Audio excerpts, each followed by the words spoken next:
Happy day ആയിരുന്നു കേട്ടോ. എന്ന് വെച്ചാൽ ഒരു ഡ്രീം കം ട്രൂ മൊമെന്റ്. അതായത് വേറെ ആരുമല്ല, എൻ്റെ ഫാദറിനോന്റെ 45 വർഷത്തെ കാത്തിരിപ്പിനൊടുവിൽ ഒരു ബുള്ളറ്റ് എടുക്കാൻ വേണ്ടി വന്നിരിക്കുകയാണ് കേട്ടോ. അപ്പൊ ആലപ്പുഴ റോയൽ എൻഫീൽഡ് ഷോറൂമിലാണ് വന്നിരിക്കുന്നത്. അപ്പൊ അതിലൊരു പാട്ട് അവന് പറ്റി. അതായത് ഞങ്ങൾ എറണാകുളത്താണ്, അപ്പൊ ആലപ്പുഴയിലേക്ക് വന്നതാണ് കേട്ടോ. അപ്പോൾ ഇതാണ് ഞങ്ങളുടെ പുതിയ അതിഥി, അതായത് അവർ ന്യൂ മെമ്പർ. അച്ഛൻ്റെ ഒരുപാട് കാലത്തെ ഡ്രീമാണ് കേട്ടോ അത്. അങ്ങനെ വളരെ ഹാപ്പി ആയിട്ട് അച്ഛന് ബുക്കും കീയൊക്കെ കൈമാറി ഞങ്ങളും ഹാപ്പിയാണ്. കണ്ടു നിൽക്കുന്ന നമുക്കും ഒരു ഹാപ്പിയാണ്. അങ്ങനെ അതൊക്കെ കൈമാറി. പിന്നെ വണ്ടിയുടെ ഇൻസ്ട്രക്ഷൻസും കാര്യങ്ങളൊക്കെ അവർ പറഞ്ഞു കൊടുക്കുവാണ് കേട്ടോ. പിന്നെ അച്ഛൻ എന്ന് പറഞ്ഞാല് അച്ഛൻ്റെ ഒരു ബേബിനെ പോലെ അച്ഛൻ്റെ എല്ലാ വണ്ടി. അച്ഛന് 2 വണ്ടി ഉണ്ട് കേട്ടോ ഓൾറെഡി. അപ്പൊ ബുള്ളറ്റ് എന്നുള്ളത് അച്ഛനൊരു ഡ്രീമായിരുന്നു. അപ്പൊ ഒരു എന്താ പറയാ, ലിറ്റിൽ ബേബിയുടെ പോലെ അച്ഛൻ വണ്ടി നോക്കുന്നത്. അത്രയും കൂടി ഞങ്ങൾ നോക്കത്തില്ല കേട്ടോ വണ്ടി. പുള്ളിക്കാരന് ഭയങ്കര ഇൻട്രസ്റ്റാ വണ്ടിയൊക്കെ ഭയങ്കരമായിട്ട് പരിപാലിക്കുന്ന കൂട്ടത്തില. അപ്പം അങ്ങനെ കൊണ്ടു നടക്കുന്നതാ. അപ്പം പുള്ളി അങ്ങനെ ടേക്ക് കെയർ ചെയ്ത് നടക്കുന്ന ഒരാൾക്ക് അങ്ങനെ ഒരു ഹാപ്പി, ആ ഒരു ഇതും. പിന്നെ ആദ്യമായിട്ട് ഞങ്ങളുടെ വണ്ടി ഇറക്കുവാണ് കേട്ടോ. ഇന്ന് സത്യം പറഞ്ഞാൽ ഇതിന്റെ ഹാപ്പിയാണ്. ഹാപ്പി എന്ന് പറഞ്ഞാൽ വളരെ ഹാപ്പി ആയിട്ടുള്ള മൊമെന്റ് ആണ്. അങ്ങനെ നാരങ്ങയൊക്കെ പൊട്ടിച്ച് ഞങ്ങള് എന്താ പറയാ വഴിയിലേക്ക് അങ്ങ് ഇറക്കുവാണ് കേട്ടോ വണ്ടി.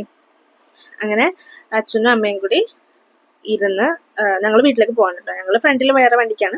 അപ്പൊ അച്ഛനും അമ്മയും കൂടി വീട്ടിലേക്ക് വരുവാണ്. വേറെ എങ്ങും പോയില്ല, കാര്യം വണ്ടി പൂജിച്ചിട്ടില്ലല്ലോ. അങ്ങനെ ഞങ്ങൾ ആലപ്പുഴയെന്നാണല്ലോ, ഞാൻ പറഞ്ഞല്ലോ ആലപ്പുഴയെന്നാണ് എടുത്തിരിക്കുന്നത്. Alappuzha Royal Enfield ഷോറൂമിലാണ്.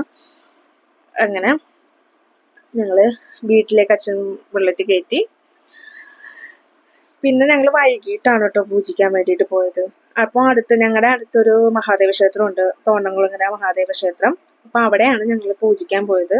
ഞങ്ങളൊരു 6:30 പൂജിക്കാൻ പോയി. പക്ഷെ ഇന്ന് പ്രദോഷം ആയതുകൊണ്ട് അത്ര ലേറ്റായി, 7:30 ഒക്കെ ആയി പൂജിച്ച് കിട്ടിയപ്പോൾ കേട്ടോ.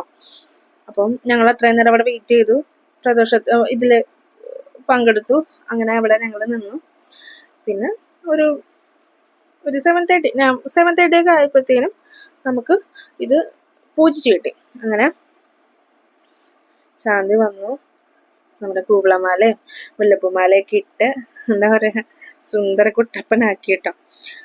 പിന്നെ എന്താ പറയാ, ഒരുപാട് നമ്മള് എന്ത് തുടങ്ങുമ്പോഴും ഒരുപാട് ബ്ലെസ്സിങ്ങോടെ തുടങ്ങണം. അതിപ്പം എല്ലാവർക്കും അറിയാവുന്ന കാര്യമാണ്. അപ്പം എന്തായാലും നമ്മള് മഹാദേവന്റെ ബ്ലെസ്സിങ്, അതായത് ഇപ്പം മഹാദേവന്റെ ബ്ലെസ്സിങ്ങിന് വേണ്ടി നമ്മൾ അവിടെ നിൽക്കുവാണ്. ഒരുപാട് അനുഗ്രഹങ്ങളും എല്ലാം ഉണ്ടാവട്ടെ, ഭഗവാൻ അനുഗ്രഹിക്കട്ടെ എന്നുള്ള രീതിക്കാണ് നമ്മള്. പിന്നെ ഇവിടെ നമ്മൾ വെറ്റിലെ നാരങ്ങയൊക്കെ വെച്ചു. ഇതെന്താ പറയാ, അതുപോലെ തന്നെ എല്ലാം സേഫായിട്ട് ഡ്രൈവ് ചെയ്യാനും, അതായത് എല്ലാവരും നല്ലതായിട്ടും എല്ലാ ദൈവങ്ങളിലും അനുഗ്രഹവും ഉണ്ടാവട്ടെ എന്നുള്ള പ്രാർത്ഥനയോടെയാണ് നമ്മൾ നിൽക്കുന്നത് കേട്ടോ. അങ്ങനെ അവിടെ നിന്നും നമ്മൾ നാരങ്ങയൊക്കെ പൊട്ടിച്ച് നമ്മൾ ബൈക്ക് ഇറക്കി. അപ്പം ആരതിയൊക്കെ ഒഴിഞ്ഞു. പിന്നെ ഇതൊക്കെ കഴിഞ്ഞിട്ട് ഞാനും അനുവും കൂടി ഇതില് കറങ്ങിയായിരുന്നു കേട്ടോ. സൂപ്പറാണ് കേട്ടോ. ഇരിക്കാനൊക്കെ സ്മൂത്ത്. എനിക്ക് എന്തായാലും ഒരു വണ്ടി ഞാൻ ഓടിച്ചിട്ടില്ല, എന്തായാലും എനിക്ക് ഭയങ്കര ഇഷ്ടപ്പെട്ടു. അനു പറയുക നല്ലതാ, നമ്മുടെ വണ്ടി ഓടിക്കുന്ന പോലെയൊക്കെ തന്നെയാന്ന് പറഞ്ഞു. അപ്പൊ ഞങ്ങൾ ഭയങ്കര ഹാപ്പിയാണ് കേട്ടോ. അതായത് ഹാപ്പി എന്ന് പറഞ്ഞാല് അച്ഛൻ്റെ ഒരു ഹാപ്പിനെസ്സാ. അതായത് ഞാൻ പറഞ്ഞില്ലേ 45 വർഷത്തെ ഒരു കാത്തിരിപ്പാണ് അത്. അപ്പൊ അത് നമുക്ക് ഊഹിച്ചെടുക്കാനല്ലോ. അപ്പൊ ഇത്രയേ ഉള്ളൂ. ബൈ.